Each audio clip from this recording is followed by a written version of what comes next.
ขนาดนี้อยู่ที่ภูผาม่านมาดูถ้ำนกข้างคาวหรือถ้ำอีเกียเจบีเดินนำหน้าตอกไปจะไปเก็บภาพนกข้างคาวแม่ไก่ที่ถ้ำนกข้างคาวภูผาม่านอำเภอชุมแพจังหวัดขอนแก่น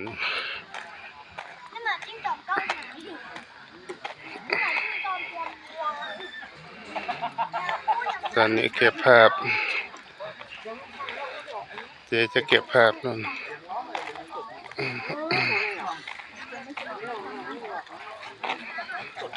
ท่านผู้ชมเยอะมากเลย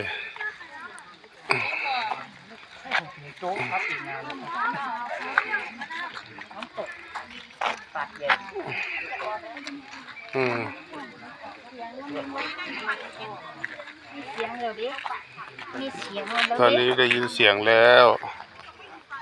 ปิดร้านก็ได้